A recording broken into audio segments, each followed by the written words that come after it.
자, 근세사회로 넘어갈게요. 64번. 자, 다음 왕의 재위기간 동안에 있었던 역사적 사실에 대한 설명, 옳은 것. 자, 계유정난을 통해서 정권을 장악했다. 계유정난을 통해서 정권을 장악한 건 세조, 수양대군. 자, 직전법 실시, 세조, 불교 장려. 자, 불교를 장려했다라는 건 너무 추상적이죠. 간경도감을 설치해서 불경을 간행하도록 했고요. 그 다음에 원각사를 설치해서 여기다가 원각사 10층석탑도 건립하게 되죠. 자, 그러면 역사적 사실로 옳은 것은 1번 집현전을 혁파했다.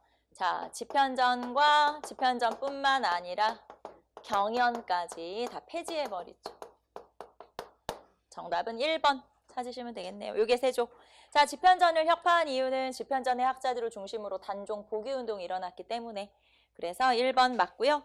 자, 그 다음에 이륜행실도를 간행했다. 자, 이륜행실도를 간행한 건 어느 왕 때? 중종 때. 자, 그러면 삼강행실도를 간행한 건 어느 왕인가요? 세종. 자, 그러면 삼강행실도에서는 삼강, 오륜 중에서 삼강에 해당하는 군신, 부자, 부부에 관련된 일들을 묶어서 삼강행실도를 편찬했고요.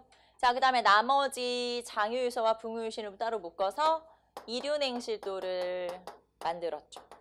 자, 그래서 이륜행실도는 중종. 자, 그 다음에 삼강에다 이륜 합치면 오륜. 그래서 오륜행실도를 편찬한 건 정조. 세 권 다 알아둘까요?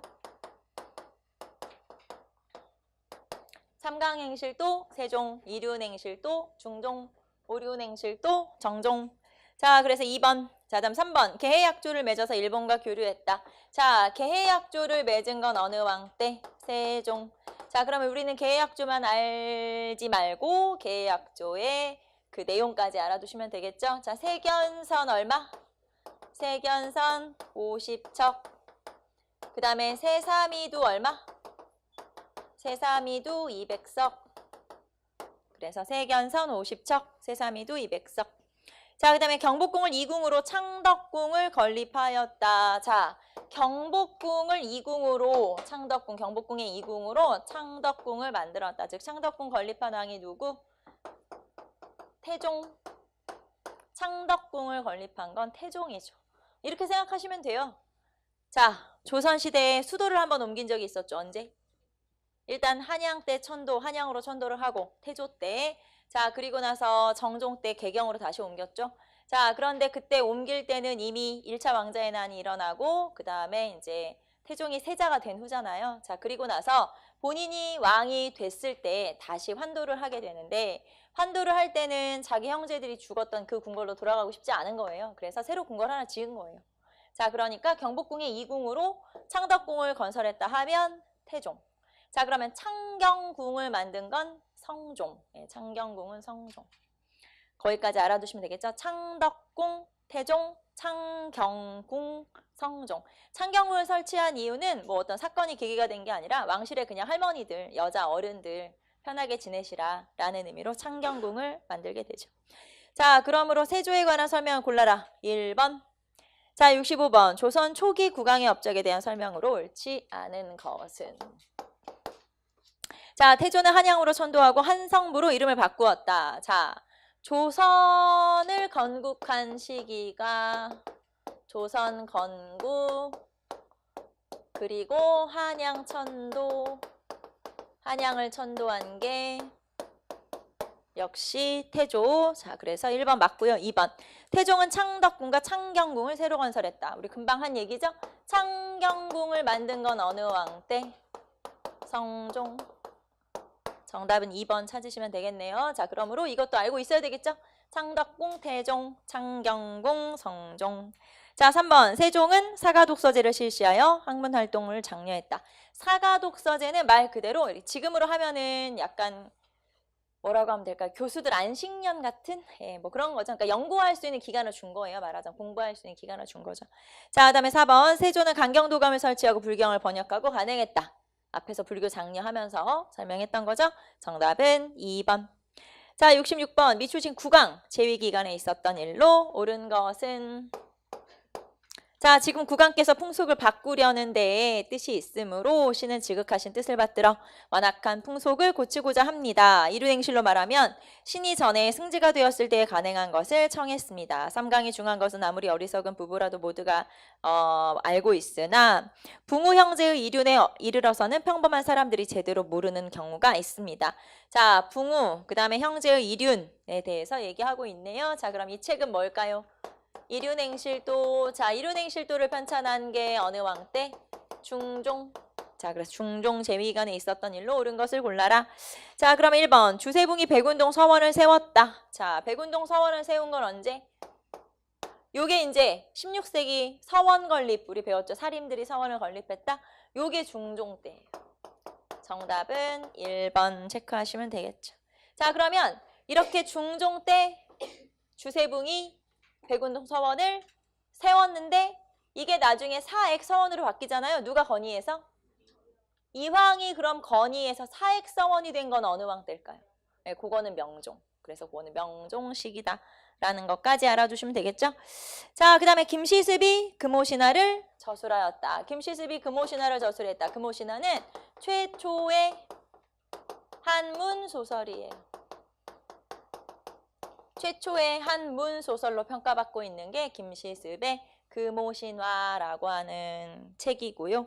자, 그 다음에 이 사람이, 이게 사실 정확한 기록은 없는데 이 사람이 몇 년에 태어나서 몇 살 때쯤부터 이 책을 편찬했다는 기록이 있어요. 근데 그거를 대충 계산을 해보면 세조 때가 돼요. 그래서 이 시기는 세조.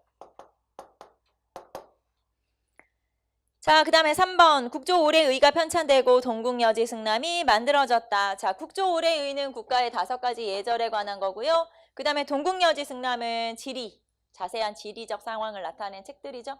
자, 그러면 이런 책이 편찬된 거 어느 왕 때? 성종. 자, 그래서 국조오례의, 동국여지 승남 뭐 등등. 자, 문화와 제도를 유교식으로 갖추기 위해 집현전을 창설하였다. 자, 집현전을 창설한 건 언제? 세종. 자, 그래서 이륜행실도를 찾아라. 그러면 중종. 자, 이륜행실도, 그 다음에 이륜행실도, 그 다음에 백운동서원, 그 다음에 기묘사화, 그 다음에 군적수포제.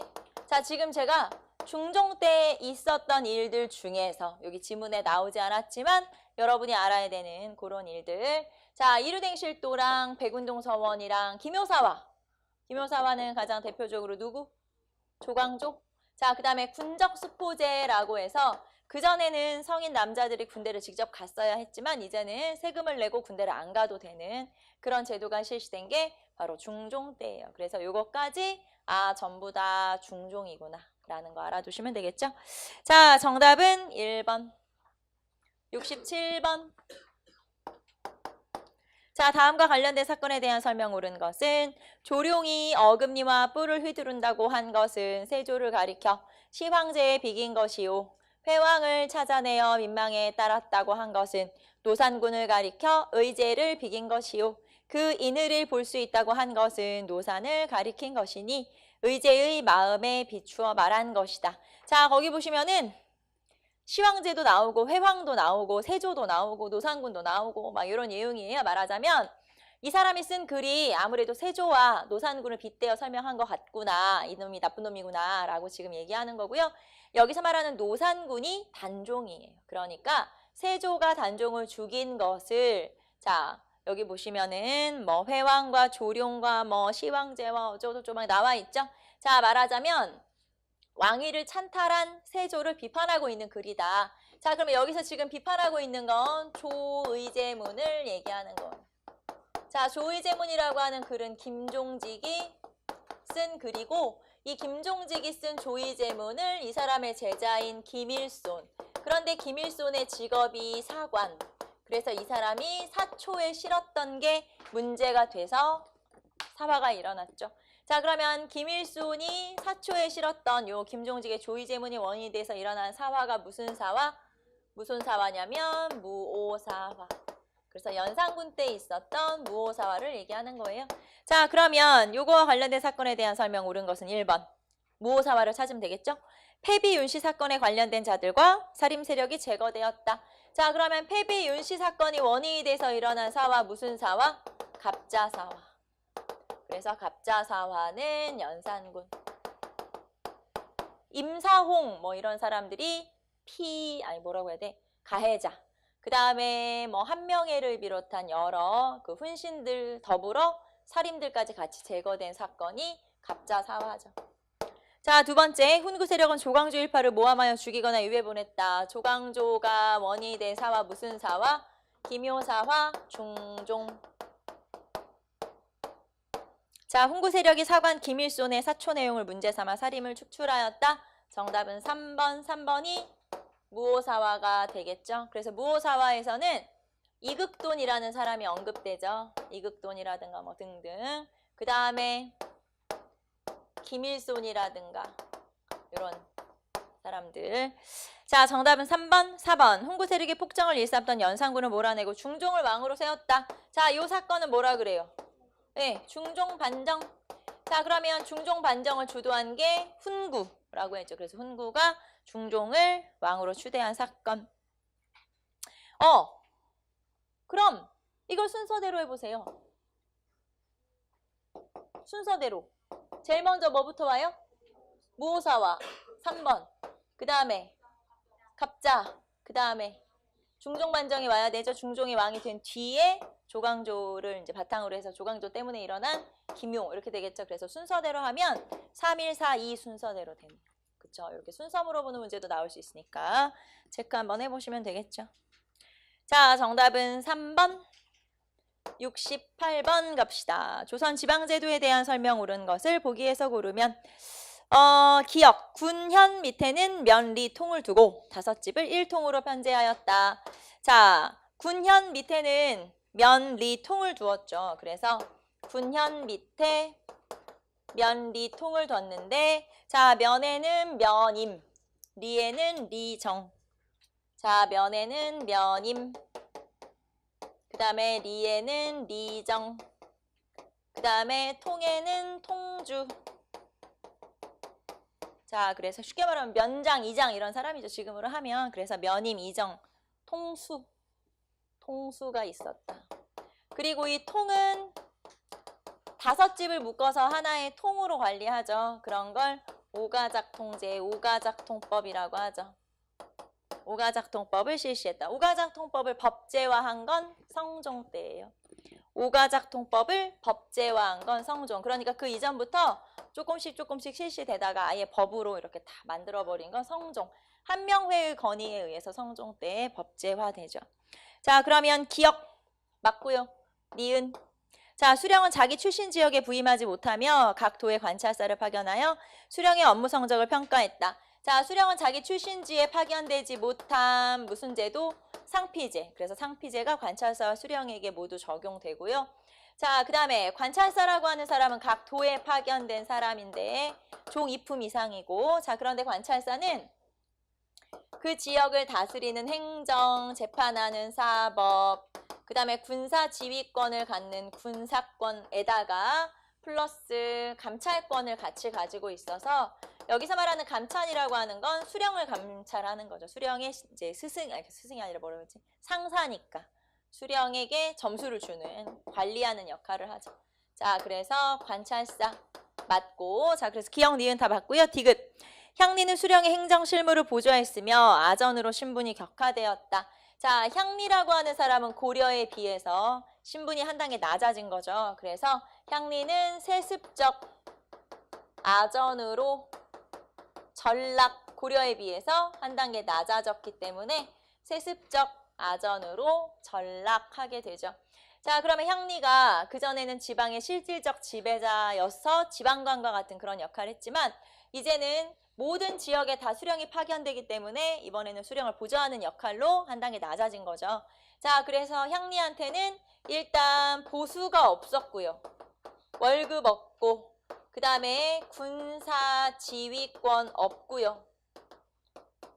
자, 그 다음에 농민에 대한 사적 지배권 없고요. 그 다음에 문과 응시 제한이 있었고, 자, 이런 것들이 그 전에 고려에 비해서 달라진 점.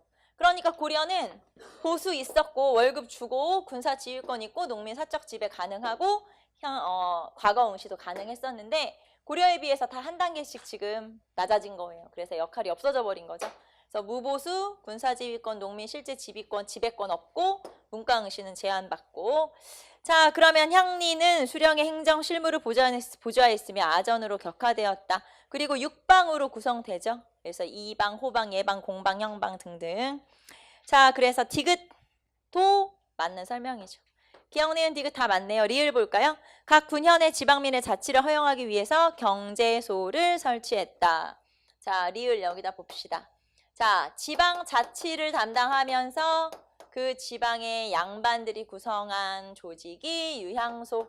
자, 그 다음에 유향소를 감시 통제하기 위해서 중앙의 고위관리들로 구성된 기구인 경제소. 자, 그래서 유향소와 경제소로 이렇게 구성되죠. 그러면 둘 중에서 향촌 자치를 위한 건 유향소. 향촌 자치를 위한 건 유향소. 그 유향소를 감시하는 역할을 하는 게 경제소.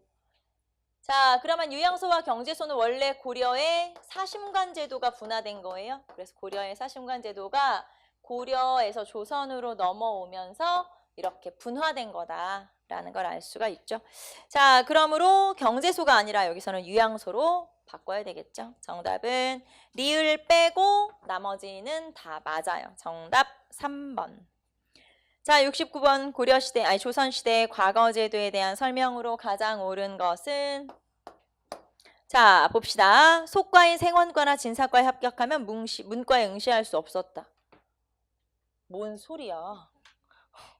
아니, 뭔 말인지 알아. 먹을 수가 없네. 뭔 소리야. 자, 속과인 생원과에 진사과 합격하면 문과에 응시할 수 없었다. 속과가 문과인데?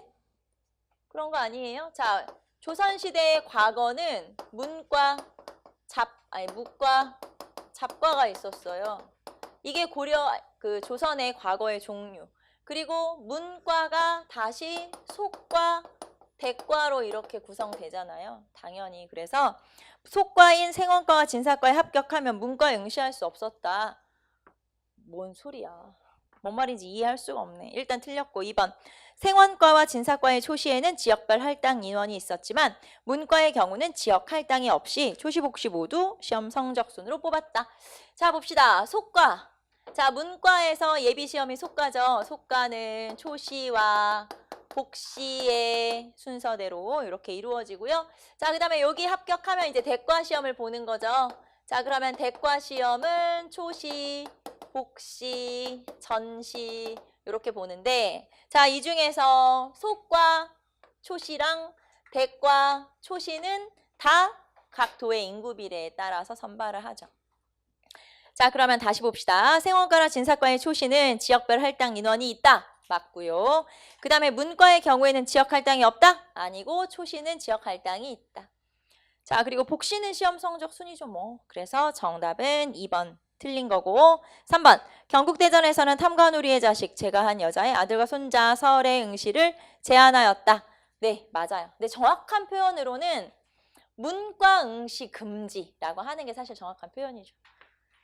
자, 다시 경국대전에서는 탐관우리의 자식 제가한 여자의 아들과 손자 설의 응시를 제한하고 있다. 정확히 따지면 뭘 제한하고 있어요?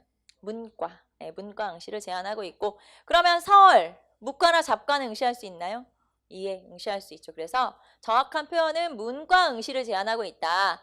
해야 하는데 나머지가 너무 많이 틀린 거지. 네, 그래서 그냥 3번이 정답인 거죠.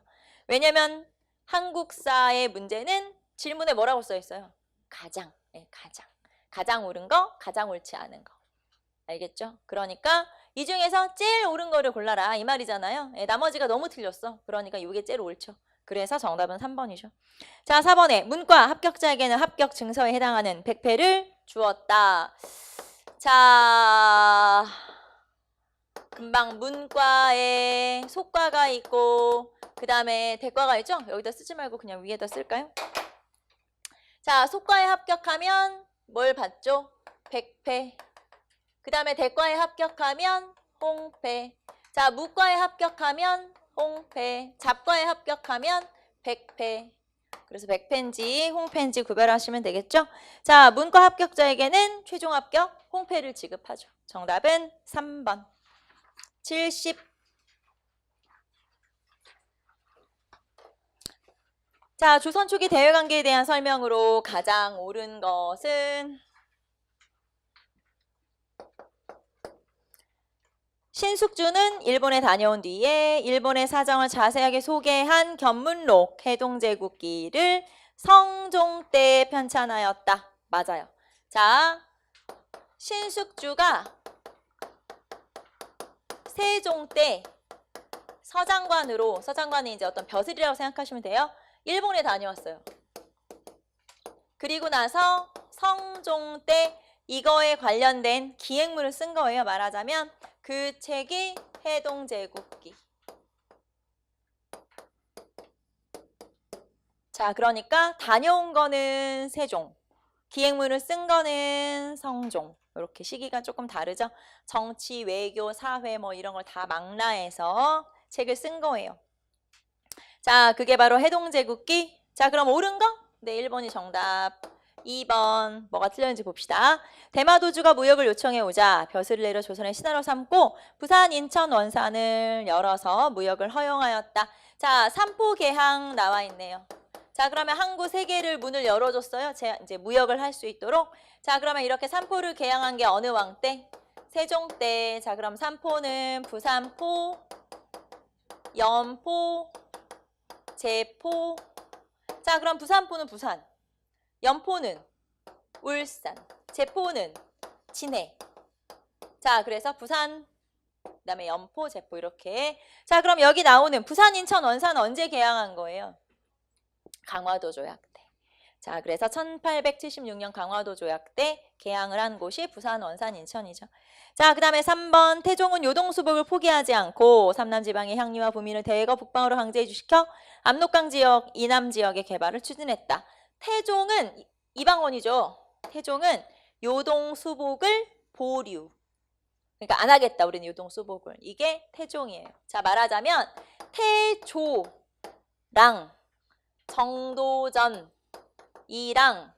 요동수복을 준비했잖아요. 요동정벌을 준비했었고. 자, 이거에 대해서 태종은 요동정벌을 반대했어요. 자, 태조와 정도전은 요동정벌을 실제로 준비했었죠. 자, 그런데 태조와 정도전에 반대해서 태종은 요동정벌을 반대했었죠. 그래서 결국에는 태조를 쫓아내고 정도전을 죽인 건 누구예요? 태종. 그래서 결국에는 요동정벌을 이제 안 하는 걸로. 자, 그리고 그 뒤에 요동정벌을 안 하기로 했으니까 이제 명나라와의 사이가 좋아졌죠. 친선관계를 맺게 된 게 태종부터 라는 거 알 수 있죠. 자, 그래서 여기서 어떻게 바꿔야 되냐면 요동수복을 보류했다. 이렇게 바꾸면 되죠. 3번 틀렸고 4번 여진족에 대해서는 포섭정책만 구사하여 국경지역에서 무역을 허용하고 조공과 귀화를 권장하였다. 여기다 그냥 쓸까요? 자, 화전 양면 정책을 실시했어요. 왜냐하면 교린 정책이었으니까 화전, 즉 화의도 맺고 전쟁도 하고 그걸 화전 양면 정책이라고 하고. 자, 그러니까 회유책과 강경책을 같이 썼다는 거죠. 자, 그래서 회유책으로는 경원과 경성에 무역소를 설치하고 그 다음에 귀순을 장려하기도 하고. 자, 그리고 강경책으로는 여진을 토벌해서 땅을 뺏기도 했죠. 그게 사군육진이죠. 그래서 사군육진을 설치하기도 하죠. 그래서 이렇게 회유책과 강경책을 같이 한 걸 화전양면 정책. 회유책은 무역소를 설치해서 경원과 경성에 무역소를 설치해서 제한된 무역을 허용했고, 그 다음에 귀순을 장려해서 이 사람들이 넘어오면 뭐 벼슬을 주거나 했었죠. 강경책은 사군과 육진을 설치한 거죠. 자, 그러면 이 중에서 옳은 것을 골라라. 1번. 자, 71번 다음 사건을 발생한 순서대로 바르게 나열한 것은 임진왜란. 자, 기억 봅시다. 이순신이 명량에서 일본 수군을 격파했다. 뭘까요? 명량대첩이겠죠? 명량대첩. 자, 그러면 명량대첩은 우리가 어떻게 기억하고 있으면 되냐? 정유재란에 해당하는 전투다라고 기억하시면 되겠죠? 자, 그래서 정유재란 때 해당하는 전투니까 1597년 9월에 1597년 7월에 칠천량 해전에서 원균이 이제 수군을 거의 뭐랄까요? 전멸은 좀 아니지만 아무튼 이때 거북선이 다 파괴돼요. 없어졌어요. 그래서 이때 이제 엄청난 패배를 하고 나서 그 뒤에 이순신이 다시 이제 삼군 수군 통제사에 임명이 되면서 결국에는 승리를 하게 된 거죠. 자, 그 다음에 니은, 의주로 피난했던 국왕 일행이 한성으로 돌아왔다. 다시 환궁한 거네요. 자, 그래서 선조가 다시 이제 환궁이라고 그냥 쓸게요. 자, 그래서 이게 언제냐면 1593년 10월에 자, 그 다음에 권율이 행주산성에서 일본군의 공격을 격파하였다. 자, 요게 이제 행주대첩 권율. 자, 행주대첩은 1593년 2월에 그러니까 1592년 말에 명나라에서 구원병이 왔고 1593년 1월에 평양성을 탈환했고 그리고 나서 이제 내려온 거죠. 그래서 행주산성까지. 자, 그 다음에 원균이 이끄는 조선 수군이 칠천량에서 크게 패배했다. 이게 칠천량 해전이고 자, 요게 1597년 7월이니까 요 명량대첩 조금 전이죠. 자, 그래서 순서대로 하면 디귿, 니은, 칠천량 해전 이렇게 되는 거죠. 디귿, 니은 아니구나. 맞나? 디귿, 니은, 리을 기억? 이렇게 하면 되나요? 디귿, 니은, 리을 기억 4번 체크하시면 되겠죠. 자, 우리는 그러면 아직 넘기지 마봐. 임진왜란 왜 이렇게 성격이 급해? 자, 그래서 임진왜란 한번 쭉 정리해 봅시다. 임진왜란은 항상 우리가 순서가 중요하다. 모든 전쟁은 다 순서가 중요해요. 그러니까 임진왜란이든 6.25 전쟁이든 뭐든 다 순서가 중요하니까 순서 한번 체크해 보자 이 말이죠. 자, 임진왜란이 처음에 발발한 건 언제예요? 응? 처음 발발한 거는 전쟁의 발발 1500 이걸 먼저 쓸까요? 이 숫자를 1592년 4월 14일 날 쳐들어왔죠. 자, 그래서 전쟁이 발발하게 되고 부산 그다음에 동래 다 패배를 하게 되죠. 자, 그리고 탄금대 전투까지. 자, 충주 탄금대 전투에서 패배를 하게 돼요. 자, 그러면 탄금대 전투에서 패배한 사람이 누구? 신립, 그쵸? 신립 장군이 여기서 패배를 하게 되고, 자, 여기가 무너졌다. 충주죠. 충주가 무너졌다는 소식을 듣고 선조는 의주로 피난을 가게 돼요. 그래서 선조의 의주 피난. 선조가 의주로 피난을 떠나게 되죠. 자, 그러면서 정확히 하면 1592년 5월에 피난을 떠나게 되고요. 자, 그러면서 이제 요 1592년 5월에 옥포 해전, 사천 해전 이런 데서 승리를 거두게 되죠. 자, 옥포와 사천 해전에서 승리. 자, 옥포와 사천 해전에서 승리를 거둔 사람이 누굴까요? 이순신이죠. 그래서 최초의 승리가 목포, 옥포 해전. 이때는 거북선을 사용하지 않았고 그다음에 사천 해전에서는 거북선을 사용했죠. 자, 이순신의 승리가 있었죠. 자, 그리고 나서 또 굉장히 이 임진왜란 중에 큰 전투인 한산도 대첩에서 승리를 거두게 돼요. 한산도 대첩에서 승리를 거두면서 남해 제해권을 장악하게 되죠. 그래서 한산도 대첩. 한산도 대첩은 당연히 이순신. 자, 그리고 나서 자, 이렇게 이제 남해를 우리가 지킬 수 있었고 남해를 지킬 수 있었기 때문에 전라도 지역을 지킬 수가 있었던 거고요. 자, 그리고 경상도에서 우리가 또 한 번 승리를 크게 거두게 되죠. 그게 바로 진주대첩. 자, 그래서 1592년 10월에 진주대첩. 자, 진주대첩은 1차 진주대첩이 있고 진주혈전, 2차 진주대첩이 있는데 이거는 1차 진주대첩을 얘기하는 거고요. 1차. 자, 그리고 이때 싸웠던 사람이 누구? 김시민. 여기서 1차 진주대첩은 승리를 거두게 되지만 김시민은 전사를 하게 돼요. 그래서 김시민은 전사를 하게 된 게 바로 1차 진주대첩이다라고 볼 수가 있고요. 자, 그러면 이제 이렇게 우리가 육군은 뭐 승리를 많이 못했지만 어쨌든 수군에서는 승리를 거두고 있었죠. 자, 그러자 이 1592년 12월 즈음에 선조가 의주로 피난 가서 여기에서 이제 명에게 원군을 요청하게 되죠. 그래서 명의 원군이 도착을 하게 돼요.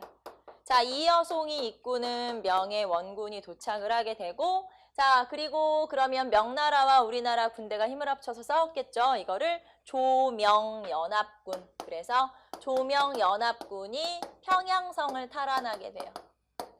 평양성 탈환. 그리고 요거는 조명연합군.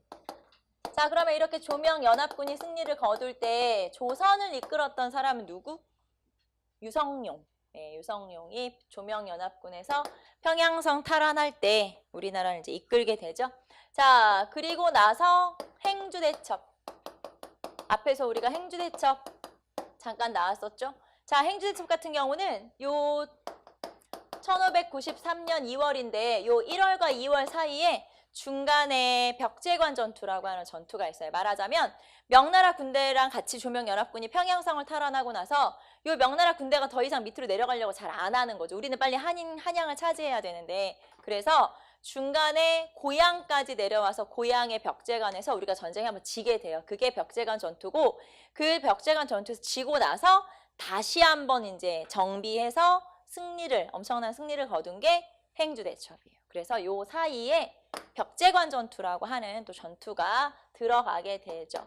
자, 이게 바로 행주대첩. 자, 그리고 1593년 5월부터 파친 논의가 시작돼요. 파친 논의가 시작된다는 건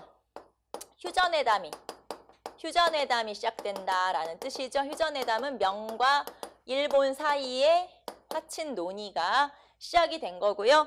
자, 그러면서 이때 파친 논의가 시작되고 있을 때 그동안 이제 일본이 후퇴를 해서 부산 근처에서 머물게 되면서 이 후퇴하는 과정에서 그동안 열받았던, 그러니까 여기 진주대첩에서 엄청나게 패배를 했었는데 그게 이제 화가 났던 거예요. 그래서 진주를 지나가면서 여기를 점령을 하고 그 전투에서 거의 진주 성에 있던 주민들을 몰살하다시피 한 사건이 벌어져요. 그게 진주혈전. 그러니까 두 번째 진주대첩인 거죠. 앞에 여기는 진주대첩 1차, 그리고 이제 여기는 진주대첩 2차. 그래서 요때 제2차 진주대첩. 2차 진주대첩이라고도 하고 진주혈전이라고도 해요. 자, 진주혈전이라고도 한다. 그래서 이때 김천일이라는 이제 사람이 전사를 하게 되고, 이 전쟁에 승리를 하고 나서 일본이 대대적인 승리를 하고 주민들을 거의 뭐 몰살하다시피 하고 나서 요 연회를 베풀게 되는데, 이 연회에서 이제 논개가, 알죠 여러분? 논개가 외장을 끌고 이제 죽게 되죠. 그게 바로 요 2차 진주대첩 또는 진주혈전이라고 부르는 거고요. 자, 그 다음에 휴전회담이 이제 지속되는 과정에서 이때 훈련도감을 비롯한 이제 전쟁을 쉴 때 우리나라는 군대를 정비를 하게 돼요. 그래서 1593년 4월에 훈련도감을 설치하게 되죠. 자, 훈련도감을 설치하면서 1593년 2월이라고 합시다. 이때 훈련도감을 설치하면서 군대를 정비하게 되고, 이때 훈련도감뿐만 아니라 뭐 소고군을 비롯한 여러 군대가 정비되기 시작한 시기가 요 1593년 2월이죠. 제가 연도를 이렇게 썼군요. 1594년 2월. 자, 그 다음에 1597년 이제 휴전회담이 결렬돼 버리죠. 여기 하친 논의가 결렬되면서 이때 다시 전쟁이 시작돼요. 그래서 1597년부터의 전쟁을 우리가 다시 전쟁이 시작됐다고 해서 정유재란이라고 하죠. 자, 그러면 1597년 1월부터 정유재란이 다시 일어나게 돼요. 자, 그러면 이 정유재란에 해당하는 가장 대표적인 전투가 뭐라고 했죠? 명량. 앞에서 우리 나왔던 명량. 그 다음에 뭐 7천량 해전도 들어가겠죠. 뭐 이제 패배한 전투니까 그렇게 많이 쳐주진 않지만, 그 다음에 명량, 가장 대표적으로 노량, 이렇게 하면 되겠죠. 자, 그래서 정유재란, 그 다음에 7천량 빼고 그냥 바로 명량으로 갈게요. 명량대첩. 자, 그리고 육군으로는 직산전투라고 하는 게 있다고 했었어요. 자, 그리고 이제 철수를 시작했어요. 말하자면 일본 군대가 도요토미 히데요시가 죽고 그 사이에 철수를 시작하게 되죠. 자, 그러면서 마지막 돌아가는 왜군을 끝까지 쫓아가면서 무찌른 그리고 마지막 전투가 되겠죠. 이 전투가 뭐냐면 노량. 그래서 노량 대첩이 1598년 말쯤에 있었죠. 자, 그래서 임진왜란 한번 쭉 정리해봤는데 주로 뭐 탕금대 전투나 아니면은 한산도 대첩, 그 다음에 진주 대첩, 그리고 평양성 탈환, 행주 대첩, 훈련도감 설치도 가끔 물어볼 때가 있죠. 그리고 명량 노량 이렇게. 지금 제가 빨간색 칠한 거는 조금 더 자주 언급되는 거 네, 이런 것들 한번 체크해봤어요. 그래서 임진왜란 한번 쭉 정리해봤고요. 자, 그 다음에 이제 근세의 경제 72번 갑시다. 자, 조선시대 토지제도에 대한 설명으로 가장 적절하지 않은 것은 자, 조선 성종 때 시행된 관수강급제는 수조권자의 과다한 수치를 막기 위해 국가가 수조를 대행하는 제도이다. 자, 일단 관수강급제. 관수강급제는 성종. 자, 그리고 관수강급제의 의미는 국가가 수조권을 대행하는 거죠. 국가가 수조권을 대행하는 제도. 자, 그러면 우리는 관수강급제의 영향만 한번 살펴볼까요? 영향. 첫째, 자, 국가의 토지 지배력이 강화되었다. 자, 국가의 토지 지배력이 강화되었다. 그 다음에 두 번째는 조와 세의 구분이 사라졌다. 자, 이렇게 두 가지가 관수강급제의 특징. 그 다음에 두 번째, 조선 명종 때 직전법이 폐지됨에 따라 자영농의 숫자가 급속히 늘어나게 되었다. 자, 직전법이 폐지됐어요. 직전법이 폐지됐다는 건 수조권을 지급하는 제도가 사라진 거예요. 사적 수조권이 소멸된 거죠. 자, 그러면 사적 수조권이 사라진 거예요. 수조권을 나눠주는 제도 이제 없어지고 관리들한테는 월급으로 녹봉만 지급하게 된 거죠. 자, 그러면서 직전법이 폐지된 이후에 지주전호제가 확산되죠. 자, 그러면 지주전호제가 확산됐다고 했는데 자, 그러면 지주는 늘어나고 양반 지주는 늘어나고 소장농이 자, 대부분의 토지를 양반이 갖고 그러면 소장농, 농민들은 땅을 빌려서 농사짓는 형태를 갖게 되죠. 자, 그러면 양반 지주가 많아지고 대부분의 토지를 양반이 갖게 되고 나머지 농민들은 땅을 빌려서 농사짓는 전호가 된 건데 그러면 지주전호제가 확산되면 자영농의 수는 증가했을까요? 감소했을까요? 자영농의 감소로 이어지게 되죠. 자, 내가 그전에 땅이 좀 있었어. 그런데 양반들한테 땅을 헐값에 팔 수밖에 없었어. 그러면 나는 이제 땅이 하나도 없으니까 소장농으로 전락을 하게 된 거죠. 자, 이런 식으로 자기 땅을 가지고 있던 자영농이 소장농으로 많이 바뀌어가게 되는 게 바로 이 지주전호제거든요. 자, 그래서 두 번째, 자영농의 숫자가 급속히 늘어나게 된 게 아니라 감소하게 된 거죠. 정답은 2번. 3번, 과전법의 세습 등, 과전의 세습 등으로 관료에게 지급할 토지가 부족해지자 현직 관리에게만 토지를 지급하는 직전법이 실시되게 되었다. 자, 직전법이 실시된 건 어느 왕 때? 세조. 자, 그러면 직전법이라는 거의 특징은 누구에게만? 현직 관료에게만 지급. 자, 그리고 그 전에 세습됐던 토지들을 없애버린 거죠. 자, 그러면 뭘 없애버렸어요? 수신전과 휴량전을 폐지한 거죠. 수신전과 휴량전을 폐지. 자, 그 다음에 4번 과전법 체제에서는 관료가 사망한 이후에 수신전과 휴량전이 죽은 관료의 가족에게 지급되었다. 자, 그러면 우리는 여기서 수신전과 휴량전을 누구한테 지급한 건지만 체크하면 되겠죠? 수신전은 누구? 남편 죽고 나서 그 와이프에게. 그 다음에 휴량전은 누구? 자, 부모가 안 계신 어린아이에게, 말하자면 아직 과거 시험을 볼 정도의 나이가 안 된 그런 고아에게. 자, 그래서 수신전, 휴량전이 실시되다가 직전법이 실시되면서 폐지해버렸죠. 정답은 2번. 자, 한 문제만 더 풀까요? 73번. 보기의 갑은 조선시대 신분층에 대한 설명이다. 갑에 대한 내용으로 가장 옳지 않은 거. 자, 무릇 갑의 매매는 관청에 신고해야 하며 사사로이 몰래 사고 팔았을 때는 관청의 값과 그 대가로 받은 물건을 모두 몰수한다. 나이 16세 이상 50세 이하는 값이 저와 4천장이고 자, 15세 이하 50세 이상은 3천장이다. 자, 그러면 사고 파는 게 가능한 계층을 말하는 거죠. 누굴까요? 매매 상속 증여가 가능한 노비. 자, 그러면 노비, 천민. 자, 그럼 노비인데 1번 재산으로 취급되어 매매나 상속의 대상이 되었다? 맞아요. 자, 2번 부모 모두가 갑일 경우에만 자녀도 갑신분이 되었다. 자, 보시면 노비에 대해서 운영하는 제도 중에서 일천즉천이라고 하는 게 있고 노비 아니고 천자수모법이라고 하는 게 있어요. 일천즉천 천자수모법. 자, 일천즉천이라는 건 부모 중 한쪽이 노비면 무조건 노비다. 이런 뜻이죠. 한쪽이 천민이면 무조건 천민이다. 그래서 이거는 신분에 관해서 그러니까 엄마 아빠 한쪽만 노비면 무조건 노비인 거고 천자수모는 소유에 관해서 자, 그래서 A의 남자 노비와 그 다음에 B의 여자 노비가 결혼을 했다. 그러면 여기서 만약에 아기가 태어나면 요 아기는 주인이 A가 주인이냐 B가 주인이냐 이 말이죠.